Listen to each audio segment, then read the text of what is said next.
hello Assisi कोई Manipur youth front of Assam की general head quarter की होना कोई असम ऑफिशियल लैंग्वेज एक्ट का कोई मणिपुर लोन सो ऑफिशियल लैंग्वेज अमा ओरे है ना कोई नरंग गेजुटेड थोरपस की मतंग कोई मैथागे बा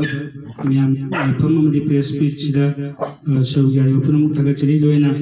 अखोइना हाइजिन ngasi कोई गेजुटेड नोटिफिकेशन लिथुए थोई बेगिजिदी नोटिफिकेशन दिया कोई चमम न बखरा कोई गवर्नमेंट ऑफ असम ना कोई थमी आइ चमम न बसिंग से कोई करम न कोकनी है बिसे कोई मतंग मतम चाना लेबा मियां मताना जरगा कोई असम गवर्नमेंट दा खनन बगी खुदोंग जाबा लोमिना सेना आई थमजगे अदुगा कोइना याम नुंगाइ जबा अमदी हराव फुंदोक जबदी 2024 की फेब्रुआरी की तांग कुलुमदोइदा असम गवर्नमेंट कैबिनेट डिसीजन लौकी अदुगी मतुंग तारकदा 2024 की अगस्त की तांग कुमापंदा असम असेंबली ना bill लोइना pass तौकी अदुगी मतुंग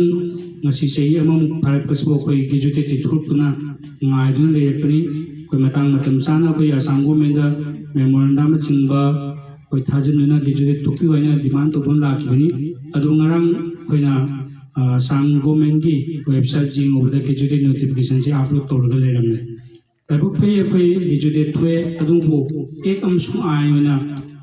pass to be adu bo chana ba yaba अंक खरा कोई लीगल एवेजर कोई ना लोकना जो पनगरे कम कम मतमदा कम मतंगदा कम कम मफमदा चनब यानी कमाई तोगनी हाइबा पोखर सुमागी सिदा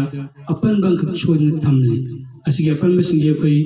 मियांग ताना बगी खुदोंग साबम लौजगे अवना कोई लोन अमसिबु फंगबगी दमक्ता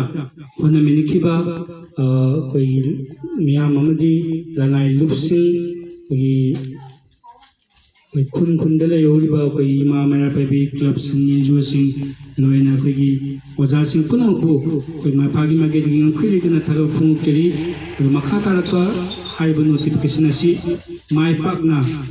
मपुंग फाना असम सरकार की थबक सिंगा नतगा असम ऑफिस सिंगा मपुंग हंगा चनानबा फोना हनबा फोना मिनबा मथौ तायबसे कोई माफागी दी मियाम दा अपील तो यसी होना बदा मियाम नम कहना मपुंग फाना सबतु थोया चनना कोई बुपुंग थोगपियो हबसे माफागी मागे दी मियाम दा अपील तो जाय